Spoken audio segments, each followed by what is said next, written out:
Will the uninsured get health insurance? A panel discussion sponsored by U.S. News and World Report and the American Medical Association. What follows are highlights of a recent discussion at the National Press Club, moderated by Brian Kelly, the editor of U.S. News and World Report. Panelists are U.S. Senator Max Baucus, Democrat from Montana, and Chairman of the Committee on Finance, the President of the Healthcare Leadership Council, Mary Grealy, and Paul Keckley, Executive Director, Deloitte Center for Health Solutions.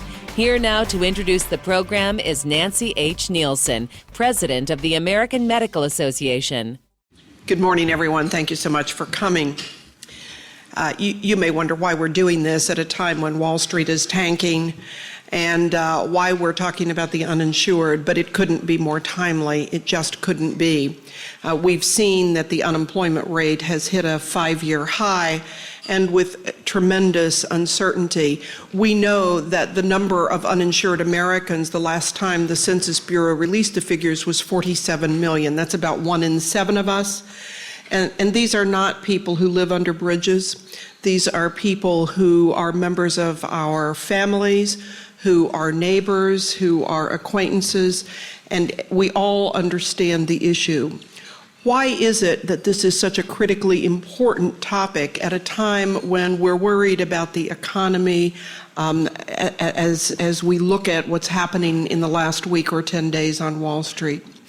Well, what is it about the uninsured? What are the characteristics? We know absolutely that the uninsured, compared to those who have insurance, delay preventive and screening testing.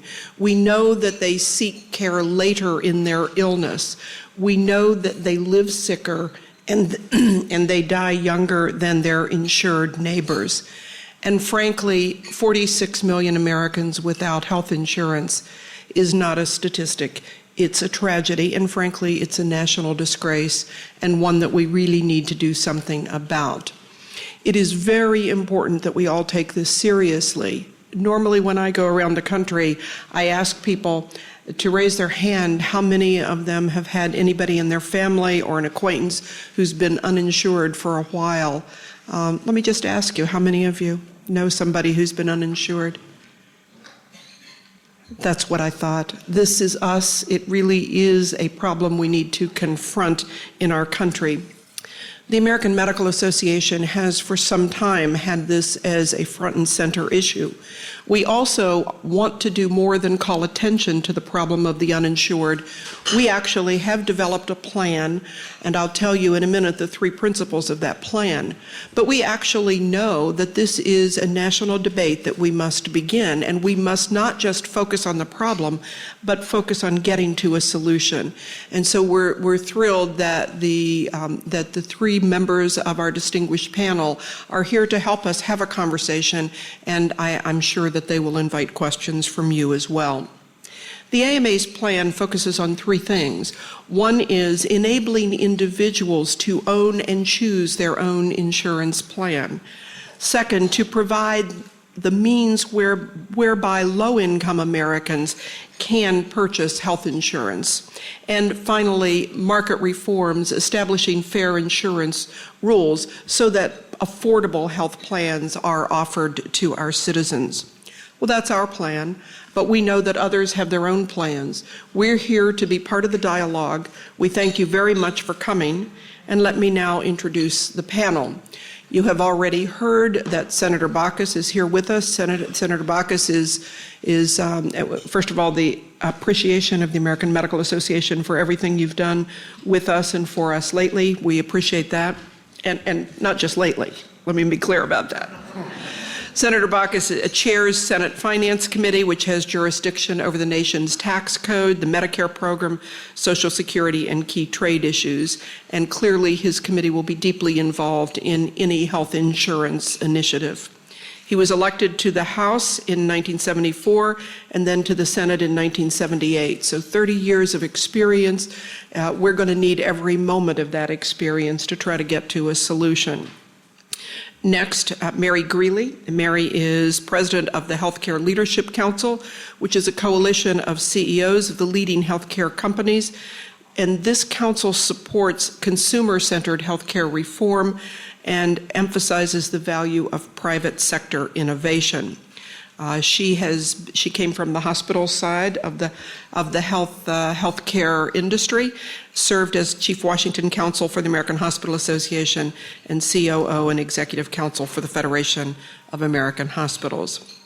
And Paul Keckley, who is Executive Director of the Deloitte Center for Health Solutions. He came from both the private sector and academic medicine, was at Vanderbilt as Executive Director for the Center for Evidence-Based Medicine and a professor both at the medical school and at the Owen Graduate School of Business.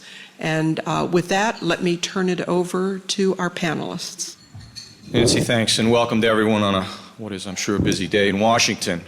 Let me start, if I can, and maybe start at the end here, which is, what are 2 or 3 ways that you think we can get to common ground on this? What are, we've got an array of proposals, the AMA, the presidential candidates, things that have moved through the Congress in various stages. Where's the common ground, the most likely possibilities of trying to move this issue forward?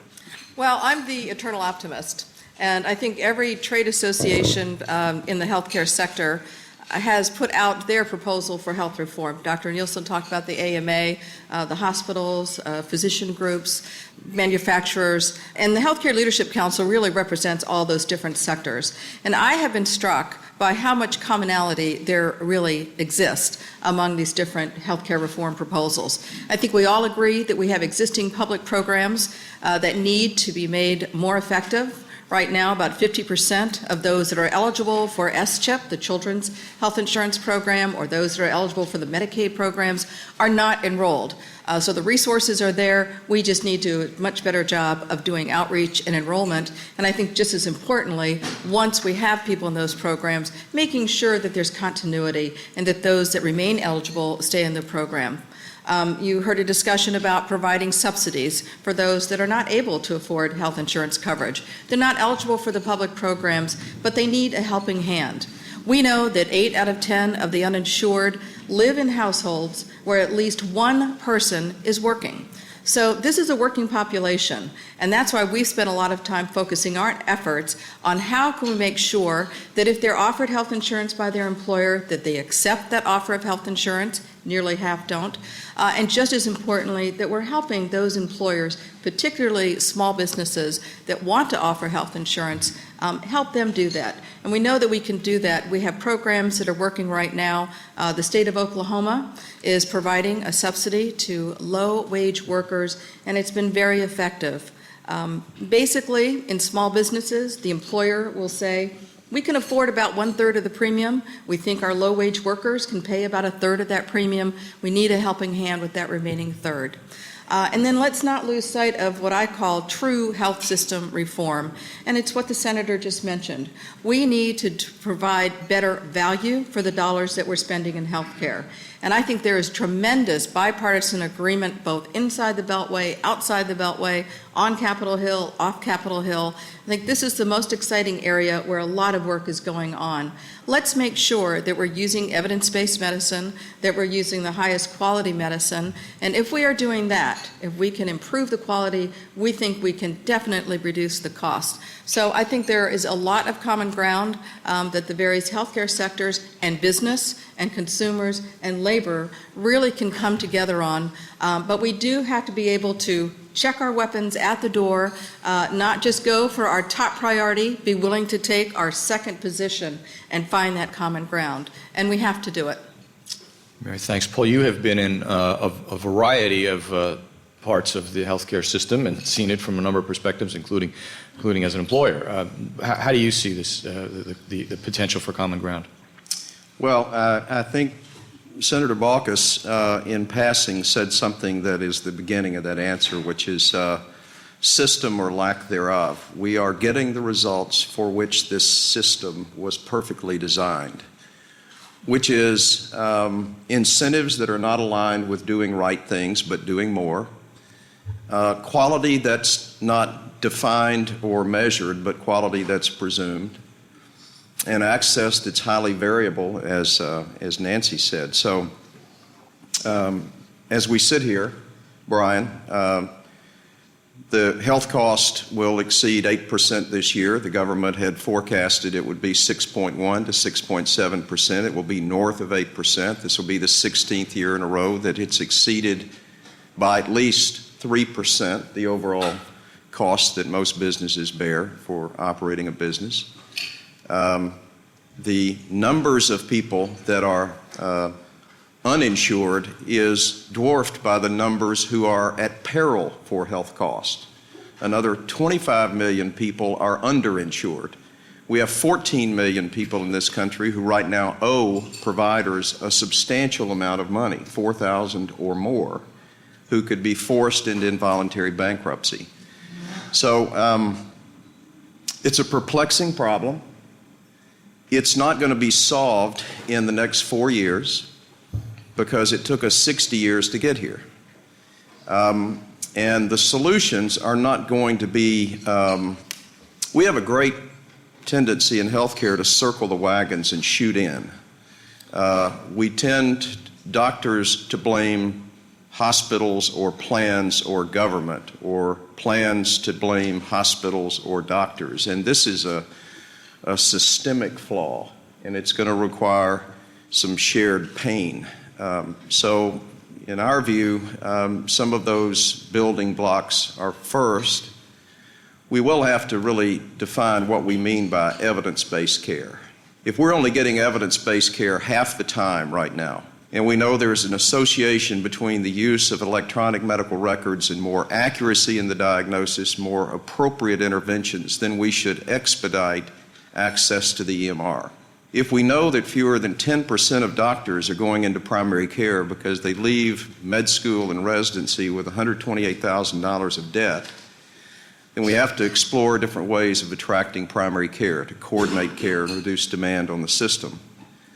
Third, we have to address the payment model, a shift perhaps from volume and visits and tests to episode-based payments, or some model that rewards coordination of care.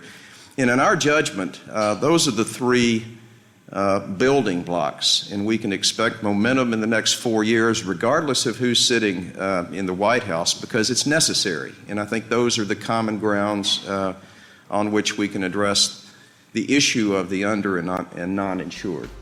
Coming up, part 2 of Will the Uninsured Get Health Insurance? Highlights of a panel discussion presented by U.S. News and World Report and the American Medical Association at the National Press Club in Washington, D.C.